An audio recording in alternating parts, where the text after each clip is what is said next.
ভালো আছেন। আমিও আল্লাহর রহমতে ভালো আছি। আজকে আমার ভিডিও টপিকস হচ্ছে যেই পাসপোর্ট ভারী করে ট্যুরিস্ট ভিসায় ইউরোপে কি ঢোকা যায় বা গেলে ওখানে কতদিন পর নাগরিকত্ব পাওয়া যায়, অথবা আসলে এটা বর্তমান সময়ের প্রেক্ষাপটে সম্ভব কিনা, বা এটা আসলে সহজ প্রক্রিয়া কিনা, অথবা এটার ফিডব্যাক কি হইতে পারে, গুড সাইড ব্যাড সাইড কি হইতে পারে, এই বিষয়গুলো নিয়ে আমি আলোচনা করব। আমার ভিডিওটা একটু লম্বা হবে। আমি আশা করব আপনারা স্কিপ না করে ভিডিওটা না টেনে পুরো ভিডিওটা দেখলে আপনার নিজের মনের মধ্যে একটা সিদ্ধান্ত নিতে প্রস্তুতি নিতে পারবেন। তার আগে আমি বলে নেই, যারা আমার চ্যানেলে নতুন, চ্যানেলটি সাবস্ক্রাইব করেন নাই, তাদেরকে ছোট্ট একটা রিকোয়েস্ট করছি, আমার চ্যানেলটিকে সাবস্ক্রাইব করবেন। যাই হোক, আমি ভিডিওটা লম্বা হয়ে যাবে, যার কারণে বাড়তি কথা না বলে সামনে অগ্রসর হচ্ছি। দেখেন, আমরা সাধারণত যারা আছি পাসপোর্ট ভারী করে, আমি আমার ছোট্ট একটা এজেন্সি আছে এবং আমার নিজের অনলাইন কর্তৃক কম্পিউটার একটা দোকান আছে, যেটাতে অনলাইনে কাজ করে থাকি। এই দোকানে এসেই অনেকেই, আমি 2021 সাল করোনার পর থেকে আমি বিভিন্ন দেশে ঘুরি। কেন ঘুরি? আমার স্বপ্ন, আমি ভিজিট ভিসা ইউরোপে ঢুকে আর আসবো না, ওখানে স্থায়ী হব, নাগরিকত্ব নিব, এরকম একটা সিদ্ধান্ত আমি বা আমার সমমাননা অনেক বন্ধু বান্ধবই এগুলা করতো। এবং আমার দোকানে এখনো অসংখ্য লোক আসে যারা থাইল্যান্ডের ভিসা লাগাচ্ছে, ইন্ডিয়ার ভিসা লাগাচ্ছে, মালয়েশিয়া, সিঙ্গাপুর, এরকম। তখন আমি তাদেরকে বলি যে আপনারা কি ইউরোপের জন্য? বলতেছে হ্যাঁ। তো দেখেন, হ্যাঁ, এটা দুইটা সাইড আমি আপনাদের সাথে আলোচনা করি। প্রথম, যদি আমি আলোচনা করি, প্রথম ব্যাড সাইডটা নিয়ে আলোচনা করি, গুড সাইডটা আমি পরে বলি। ব্যাড সাইডটা হচ্ছে, দেখেন, আপনার চিন্তা ভাবনা হচ্ছে যে আমি প্রথমে ইন্ডিয়া যাব, এরপরে থাইল্যান্ড, একসাথে মালয়েশিয়া, সিঙ্গাপুর, তাহলে 4 দেশ হয়ে গেল। এরপরে শ্রীলঙ্কা, মালদ্বীপ, 5-6 দেশ হয়ে যাবে।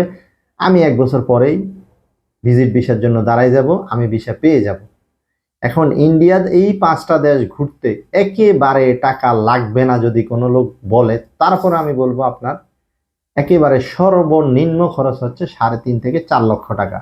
এটা দালাল অথবা যারা ভিজিটের ফ্লাইটের লোক নেয়, তারা অনেক অল্প খরচ আপনাকে বলবে।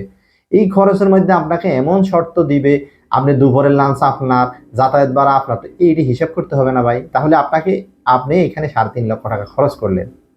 মনে করেন খরচ করার পর আপনি এবারে এম্বাসিতে যাবেন, আপনি বিশাল, আমি কিন্তু গুড সাইড বলতেছি না, ব্যাড সাইড বলতেছি, আপনি খুব আনন্দের সহিত কোনো না কোনো একটা দালালের মাধ্যমে, নিজে তো প্রসেসিং করবেন না, কোনো একটা এজেন্সির মাধ্যমে যখন পাসপোর্টটা দেখাবেন, সে বলবে হ্যাঁ ভাই আপনার ভিসা হয়ে যাবে, ইউরোপে আপনার ভিজিট ভিসা হয়ে যাবে, কোনো সমস্যা নাই।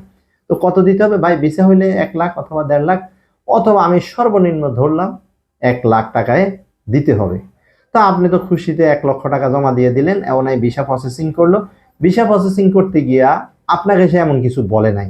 আপনাকে এইটুকু জিনিস জানতে হবে, ভিজিট ভিসা বা বিজনেস ভিসায় বা ট্যুরিস্ট ভিসায় যদি আপনি কোনো দেশে, ইউরোপ, বিশেষ করে ইউরোপের ভিসা পেতে চান, তার প্রথম শর্তই হচ্ছে আপনার যদি সরকারি, যদি চাকরিজীবী হন অথবা বিজনেসম্যান হন, তাহলে আপনাকে কি করতে হবে? অবশ্যই মিনিমাম বিগত 3 বছরের রিটার্ন দিতে হবে। আর সেই রিটার্ন জিরো রিটার্ন হবে না, সেই রিটার্ন 3,000-4,000 টাকার রিটার্ন হবে না, সেটা আপনার মূলধনের সাথে অ্যাডজাস্টেবল করে মিনিমাম 30 থেকে 35,000 টাকা আপনাকে রিটার্ন দিতে হবে। তাহলে 3 বছরের রিটার্নে 1,20,000, ওনাকে দিলেন 1 লাখ, তো কত হলো? 4 লাখ। আর 3.5 লাখ ওখানে ধরে রাখছি আমি, 5.5 লাখ বা 6 লক্ষ টাকা এখানে শেষ হইলো। এরপরে কি হলো? ধরেন 5,000-এর মধ্যে 10 জন লোক ভিসা পায়, বাকিরা পায় না, কারণ এটা সম্পূর্ণ অনিশ্চিত।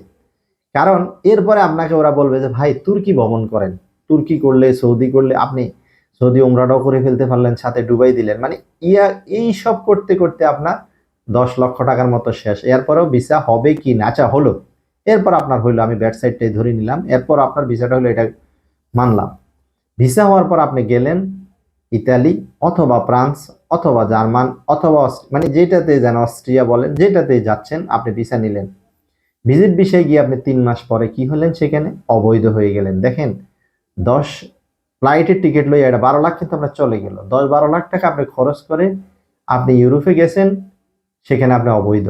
সেই অবৈধ ল্যাশ আপনাকে কেটে উঠতে সময় লাগবে মিনিমাম 6 থেকে 7 বছর। 5 বছর কোনো জায়গায় পাসপোর্ট দিবে না আপনাকে, যত দেশে বলেন।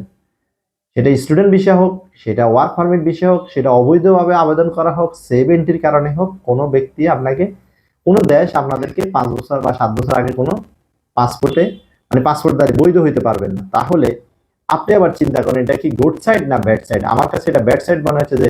আর এরপরে দেখা গেছে এখানে এই 12 লক্ষ বা 13 লক্ষ টাকা শেষ হওয়ার পর আপনি একটু চিন্তা করেন, যদি সাথে আরো 2 থেকে 3 লক্ষ টাকা দিতেন, যদি ভালো একটা এজেন্সি, ভালো একটা মাধ্যম দিয়ে আপনি ওয়ার্ক পারমিট দিয়ে যেতে পারতেন, তাহলে আপনি বৈধ হইতেন 3 মাস, 6 মাস, 8 মাস, 10 মাস, 1 বছর পরে আপনি অন্তত টেম্পোরারি রেসিডেন্সিয়াল টিআরটা পেতেন। টিআর পেলে আপনি অন্তত দেশে আসা যাওয়া করতে পারতেন, কোনো অ্যাক্সিডেন্ট, কোনো দুর্ঘটনা হলে, কোনো কেউ মারা গেলে আপনি দেশে আসতে পারতেন। তো যাই হোক, আমি আমার চোখের সামনে মিনিমাম মিনিমাম 20 জন সদস্য ঢাকা, কুমিল্লা, চট্টগ্রাম এমন বন্ধু বান্ধব আছে যারা প্রথমে বিশাল উৎসাহ উদ্দীপনা নিয়ে বিভিন্ন দেশে ভ্রমণ করছে এবং অনেক টাকা খরচ করছে, করে পরে বলতেছে হয়তো ইউরোপের চিন্তা বাদ দিয়ে দিছে, দিয়ে নিজের মনকে বুঝাচ্ছে যে আরে দেশে তো, বিদেশ তো ঘুরছি, সমস্যা কি? হ্যাঁ, এটা রাইট, দেশ ভ্রমণ হয়েছে, ভালো লাগছে, সেটা নষ্ট হয়েছে, সমস্যা নেই। তো এই জন্য আমি বলবো যে আসলে বর্তমান, হ্যাঁ অতীতে 3 দেশ ঘোরার পর আপনার ভিসা হয়ে যেত, এবং ভিসা হইতো এই জায়গায় 3-4 লাখ টাকা খরচ করে যদি আপনি ইউরোপে ঢুকতেন, এই ইতালিতে বলেন, ইয়াতে বলেন, যদি আপনি অবৈধ 8 বছর, 5 বছর, 7 বছর থাকেন, দেখা যাচ্ছে যে পরিমাণ টাকা কামাইতেন, আপনার এটা সমস্যা ছিল না। এখন ইতালি বলেন, যে কোনো দেশে বলেন, এখন আপনার একেবারে মানে টাকার সাথে, কাজের বেতনের সাথে বাংলাদেশের সাথে কাছাকাছি চলে আসছে। অর্থাৎ দিন যত যাচ্ছে ইউরোপগুলো এখন সৌদি আরবের মতো হয়ে গেছে, মালয়েশিয়ার মতো হয়ে গেছে, মানুষ অ্যাভেলেবেল যাচ্ছে, তো সেখানে টাকার মানও কমে যাচ্ছে। তো এই জন্য আমি বলবো যে ভিজিট বিষয়ে যদি যাইয়া স্থায়ী হওয়া যায় কিনা, আপনাদের মূল বিষয়টা ছিল এটা। তো আমি বলবো ভিজিট বিষয় গেলে যাওয়ার আগে মানে পাসপোর্ট ভারী জন্য, মানে পাসপোর্ট ভারী করে কি, আমি একটা কোটেশন লিখে নিয়ে আসছিলাম যে পাসপোর্ট ভারী করে কি বিদেশে যেতে চাচ্ছেন আপনি? অর্থাৎ প্রায় ইউটিউবে আমি এটা দেখি যে পাসপোর্ট ভারী করে মানুষ যাওয়ার জন্য চেষ্টা করা, সেটা কি ভিজিট বিষয় বা ট্যুরিস্ট বিষয়।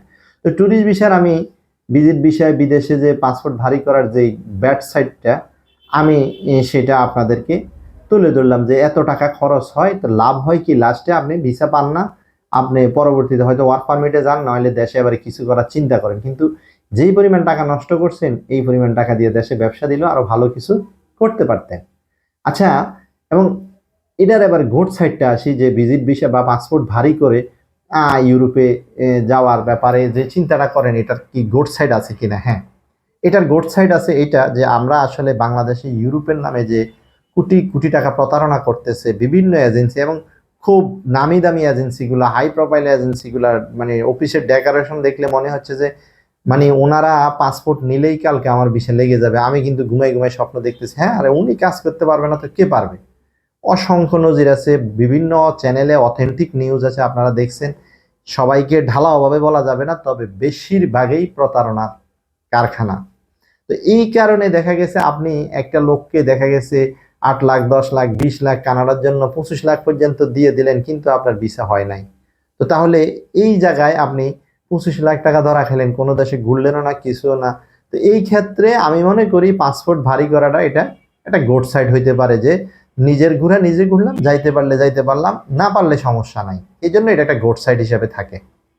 আর আরেকটা গুড সাইড হচ্ছে যে আপনি ভিজিট বিষয়ে যখন বিভিন্ন দেশে যাবেন, আপনি কোনো একটা দেশে সেট হওয়ার আগে আপনার নিজের একটা নিজস্ব একটা মেন্টালিটি তৈরি হবে, যে বিদেশ ভ্রমণ বা বিভিন্ন দেশে কিভাবে পরিচালনা মানে কোথায় গেলে কি করতে, এই যে জিনিসগুলা মানুষ যখন আমেরিকার ভিসার জন্য এম্বাসি ফেস করে, তার আগে আমি অনেককেই দেখেছি অ্যাট লিস্ট ওখানে নাকি একটা প্রশ্ন করে, আপনি কি কোনো দেশে গেছেন বা কোনো দেশে ঘুরছেন?